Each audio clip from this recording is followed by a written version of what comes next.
Anyone here? I've got a fake gram for you.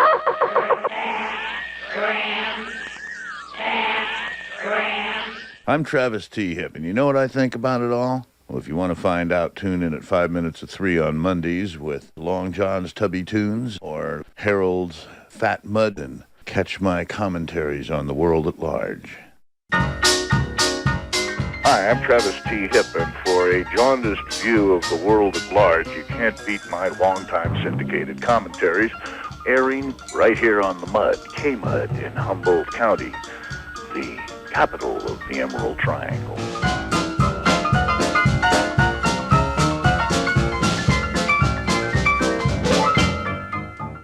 It's now time for Travus T Hipp's Rawhide Reality Review and Commentary.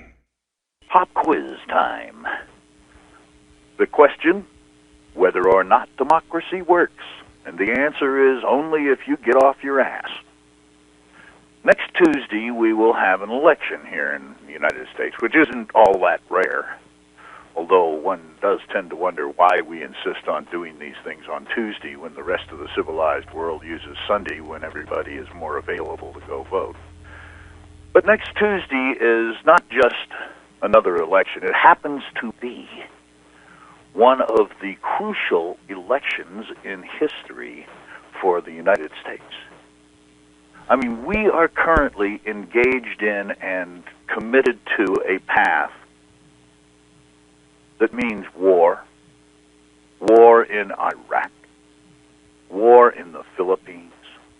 If you think we ain't going to go to war in South America now that they just elected a Brazilian Workers' Party president, you're crazy. We are going to, if we continue the policies that are current in Washington, D.C. and elsewhere, we are going to become the bully boy on the block for the rest of the world. And not just for the oil companies, for all the companies, for everybody from United Fruit to particularly the weapons manufacturers who will busily be arming all of the new armies that we have to establish in order to get control of places that we just took out the old army.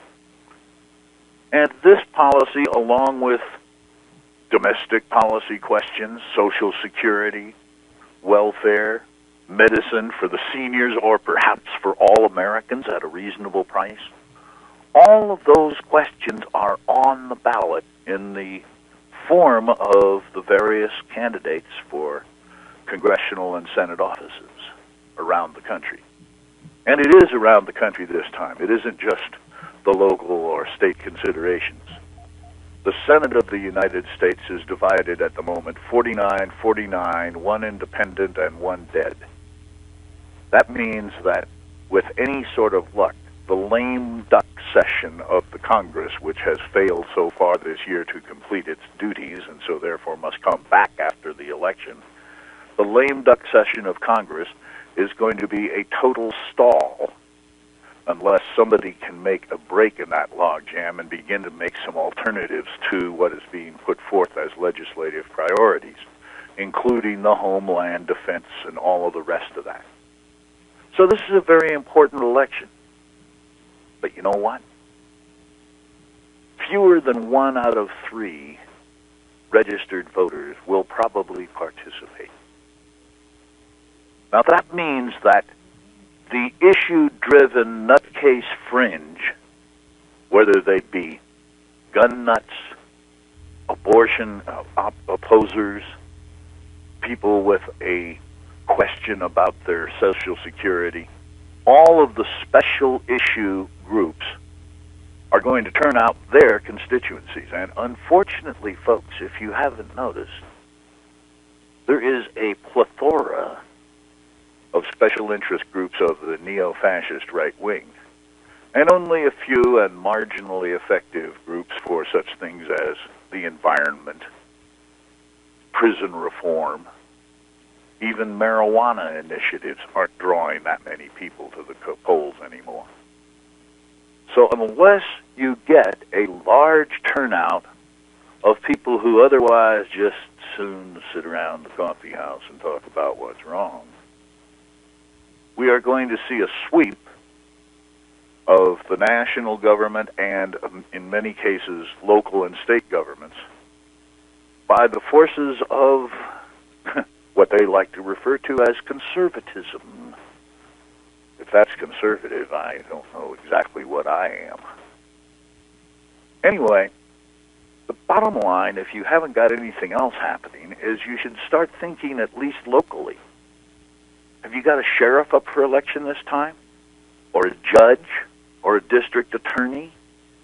Or a state attorney general? Or the governor in the case of California? Those races are very important. The sheriff is more important than the governor. And the governor is more important than your senator, unless you want to talk about the world at large. But the local issues, the local ballot proposals, the local officers should be enough to get most people who believe in the democratic process to get up on Tuesday, phone the boss, tell him you're going to go vote and you'll be into the office whenever you can, and go do it.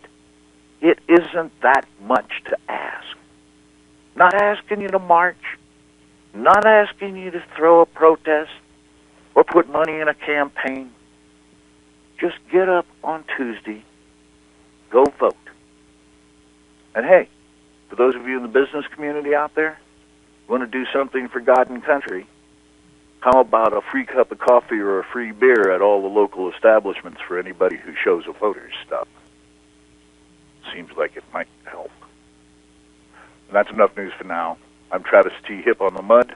None of the foregoing commentaries and opinions have in any way reflected reality as perceived by this station, its management, owners, sponsors, or staff, but are solely the responsibility of myself and Cabal News Services.